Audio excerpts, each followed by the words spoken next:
How is it going? I hope you're doing very fucking well. I wanted to make this video based on a lesson I'm learning to execute more, and something I think is just super, super valuable. So, you might have ADHD. You might have many things. You might not think you have it and have it, or think you have it and don't have it. I wanted to talk about the fact that ADHD has an Achilles heel. ADHD can be a superpower, it can be any number of things. But really, you just want to look at the new shiny object. You want to look at this, you want to look at that, you want to, oh, maybe I'm going to get really good at Rubik's Cube. Maybe I'm going to get really good at Muay Thai. Maybe I'm going to get really good at X, Y, and Z. Maybe I'm going to be the fastest typer, the fastest clicker. Any kind of bullshit like that. I know that during my upbringing, I would be so focused on something. Very crafty, very handy. There's IKEA, I build that. There's Lego, I build that. Now as an adult, it's less fun. You need to make sure that it's fun when you work. So this main Achilles heel of ADHD that I've found lately, by just trying to be more self-analytical and self-aware and less self-conscious, because it doesn't really matter how you get there if you get there. If you get the good work done, it doesn't really matter what it looks like to get there. This skill that I think goes so unrecognized and unexplained in this way that I'm about to explain it is the skill of refocus, of retargeting. So to begin with, you need to lessen the amount of distractions that can occur. Turn your phone off, use a brick, any number of things that are just going to stop the beeps and the buzzes that take your mind elsewhere, the texts. You can't necessarily quiet your mind entirely, because when you get these thoughts, you get these thoughts. When you start daydreaming, you start daydreaming. Just take a second and just kind of slap yourself out of it. Get out of it, because it will just hold your mind thinking about bullshit when you know you have a pile of work to get on with.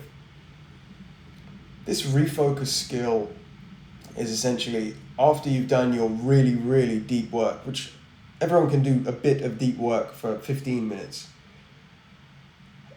The first time it creeps up, that thought of, I should probably eat some eggs, or I should probably text someone, or I should probably check my blah, blah, blah, or maybe I need to get some more steps in. Any number of creeping thoughts. The skill of refocus is to be like, no.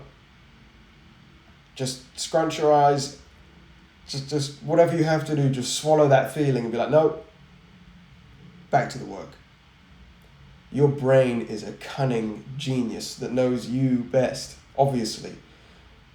And it wants you to not do that work. It wants you to chill instead. You need to use that front part of your brain, the part that you can consciously control, and defeat the subconscious excuses that are going to pop up. Because they do pop up. And they're crafty. And they're super accurate and super targeted. It's like the best distraction system that can exist is yourself. So when you work for and with yourself rather than against yourself, and you learn that that skill of refocusing, rather than 15 minutes to refocus, it's going to be 20 minutes next time. And eventually you're doing hours at a time. And these creeping thoughts, you just slice them in half. You just get rid of them. You learn to see them and see your own thoughts as clouds, as items, as objects. Don't let them be necessarily relevant to whether or not you do the thing. All right? Because you know that you need to do the thing. So why would you let this problem continue? It is excruciating. When I was a younger man, I never did any homework. And I know that's cliched, it's the cool guy, never did homework. I wanted to do the homework. I wasn't that cool. Physically, I felt this sensation of like tearing me away, clawing my mind away from, why do I have to spend my mental bandwidth doing this shit that I know isn't going to help? It really hurt to refocus on that task. So for the ADHD mind, it's important that you bigger picture everything. If I pass this class, then I won't be a dropout. Then I'll have a degree, which will be good. Why will it be good? Sit down and think of why it will be good for your specific scenario.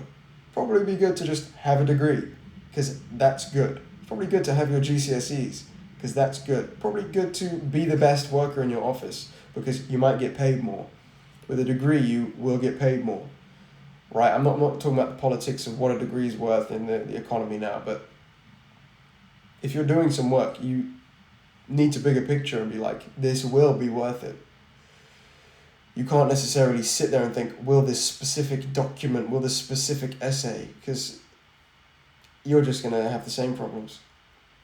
You need to just kind of grit through it and learn what gritting through it is like by making your working environment as fun as possible. And I'm not saying have a bouncy castle in your office or wherever you work, but nice keyboard, nice mouse, have a nice beverage. Don't be too distracted by any of that shit. There's so much pseudo-helpful information about working. Really, you just need that keyboard, that screen, and that mouse. And a notepad. Alright, but we could go on all day about the small things. But really, it's the work that's more important than how you get there. So make sure your environment is as friendly as it can be to you. You need to kind of make that up as you go along, because what works for someone else, shit never works for me. I had to make my own weird setup. I have to do my own weird things because it's me I'm dealing with. I'm not trying to get somebody else to work at my desk. I'm trying to get me to work at my desk. So I make it for me. Make it for you. So you can get all that fucking work done. I have a timer. I have second monitor. I have the right kind of lighting I like. It's not too much, but it's not too dim. I'm not trying to go to bed. I've got a nice clock. Temperature's perfect. No fucking shirt in the way. That's just for the video. Well, go out and shower. Regardless, the more you say no to all of these notifications, the better and less refocusing you have to do. The better your deep focus gets. So silent mode, airplane mode, or use a brick, super useful. It's like you tap your phone on it, it reads the RFID tag, and it blocks certain apps. It's fantastic. Just stops you from that ghost thumb. We all suffer from that ghost thumb. You accidentally open Instagram, and Instagram just vaporizes your mind and creates this and then you just start scrolling and you actually lose track of why you went on Instagram, because maybe you were just going to reply or save a video, and you get completely lost because it is billions in research to keep you getting lost in the app. So you keep watching adverts and it keeps getting your X, Y, and Z. I'm not going to go into that here. So don't even let it happen. Don't even give it the chance to happen. If you need to not have your phone there, then don't have your phone there. And don't even begin putting Instagram on your laptop. Because, I mean, unless you can really handle it. So, in summary, ADHD has an Achilles heel. And that is the skill of refocus. It hurts, but it is worth it.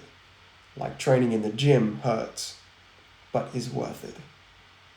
You need to set up your workspace to be perfect for you and not for someone else, or not for social norms.